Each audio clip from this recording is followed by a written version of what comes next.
Yo, what's going on?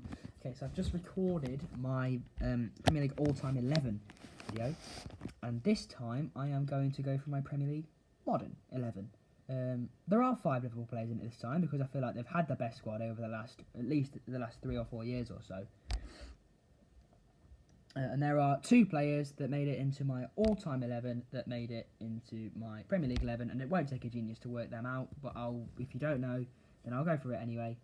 The goalkeeper, I've gone for Alisson, and this one isn't even out of bias. This one is purely for the following reason. If you remember, in 2016, or was it 2017, in a 3-3 draw with Arsenal, Simon Mignolet made one of the biggest mistakes he's ever made, or Simon Mignolet, however you pronounce it, made one of the biggest mistakes he ever made. He basically gifted Granit Xhaka a goal. It was so bad that he actually got dropped for Luis Karius. What a mistake that was. What a mistake. Luis Karius went on to make multiple mistakes in the league before costing us the Champions League final. That was the last straw. We did not put any more trust in Luis Karius, and we went out to buy a goalkeeper in the summer market. We battled Chelsea for the signature of Alisson, who chose Liverpool. Wise choice, Alisson. When he came in, Liverpool fans were like, thank God it's not Karius or Mignolet. Is this guy good? Is he going to lead us to good things? And he did.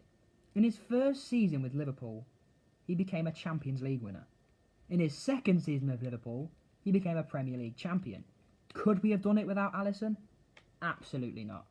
For the Premier League one, you can say we couldn't have done it without Adrian. Of course, the backup goalkeeper did very well when Alisson was injured.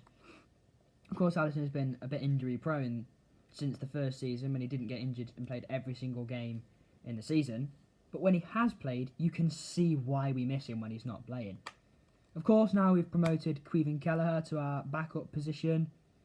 I am going to record one more video after this, by the way, for the best backup goalkeepers, and it's not Kelleher. I know who the best backup keeper is, like the best backup in the league. I'm going to record that in a moment, but I think Alisson has been the best goalkeeper for me. Left back, come on. Besides Robertson, who has been outstanding? This season you could say Luke Shaw's had a good season. Yeah, Robertson's been doing it since 2017, since he came in for just £8 million. And his second season as a Liverpool player, he became a European champion.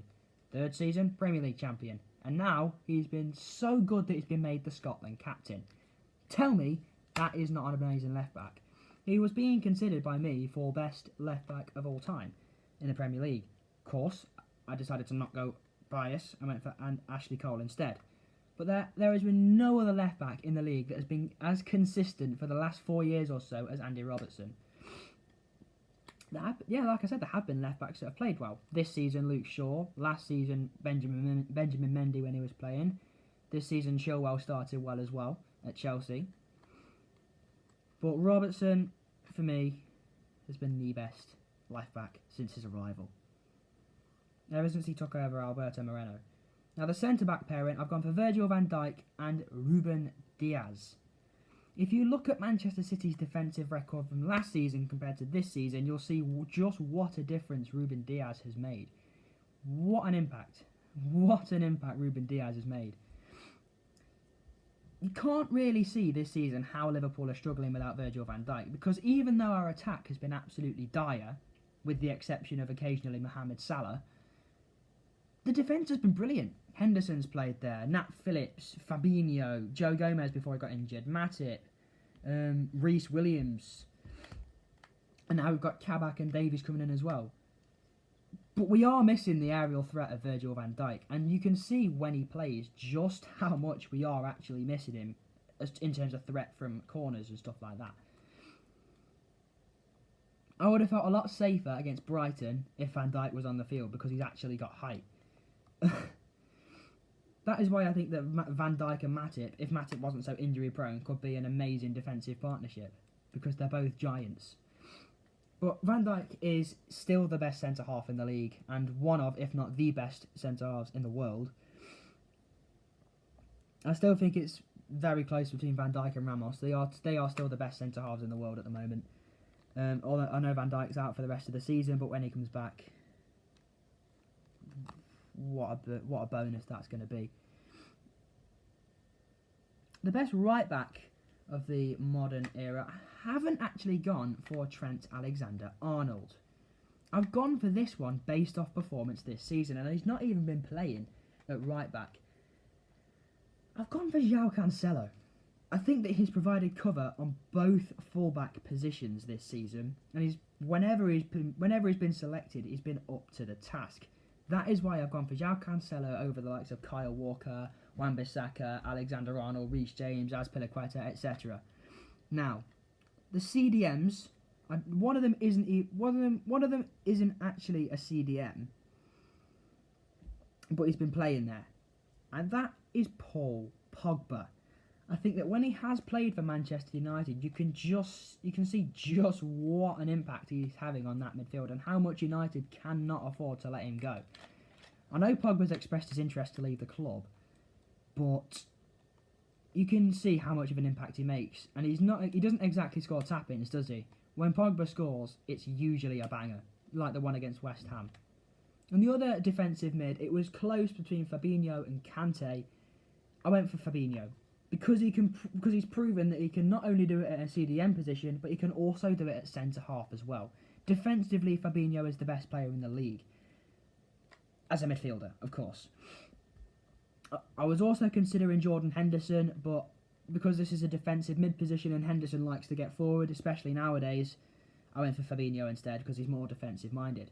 Now, attacking mid was very difficult. Of course, it was between De Bruyne and Bruno Fernandes. It was very, very difficult. In the end, I went for De Bruyne just because Kevin De Bruyne has been here for longer than Bruno Fernandes. Had Fernandes been here for 2 years or more, I probably would have gone for Fernandes if he was making the same impact. Left wing, again, it was really, really difficult between Marcus Rashford and Heung-min Son. I was also considering Raheem Sterling, but I went for the two that are more consistent, Heung-min Son or Marcus Rashford. Off the pitch, Marcus Rashford is one of the best players ever. Literally, off the pitch. Look at the impact he's had on the child food poverty. He took on the entire government. On the pitch, though, I just think Heung-min Son has the edge. And of course, Heung-min Son is 28 years old. He's got more experience. And him and Harry Kane are the deadliest duo in the entire league, and probably the deadliest duo in the world. So for that reason, I went for Heung-min Son, although the striker I went for isn't Harry Kane. Okay. The Premier League Modern 11, right wing, I went for Mo Salah. Case closed. I don't even need to explain myself. There was no other candidate, really. I am going to explain it anyway because I feel like some people are going to be like, oh, you're just biased. Let me explain it. 4 years with Liverpool, less than 200 appearances, more than 100 goals. Yeah, he's only scored 88 of them in the Premier League. But if he scores another 12 this season, which I'm pretty sure he will because it's Mo Salah, he will break that. He will break that record and he will score 100 goals in the Premier League for Liverpool. He's in his first season as a Liverpool player, he broke the Premier League scoring record for the most goals in a Premier League season. Excuse me. For that reason, Mo Salah is the best right mid of the modern era, or right winger of the modern era. And of course, for striker, don't need to explain it, Sergio Aguero. Made it into my all-time 11. He's made it into my modern 11. Case closed. I'm going to record one more video in a moment, and that is the best backups for each position. I'm going to use the exact same formation. And of course, by backups, I don't mean, oh yeah, the second best players for each position in the modern 11. No, I mean players who don't regularly start. So like the best backup goalkeeper, the best backup striker, not the second best striker. So that won't be Gabriel Jesus at Manchester City because he regularly starts. So yeah, that is it for this one, and I'll see you very shortly.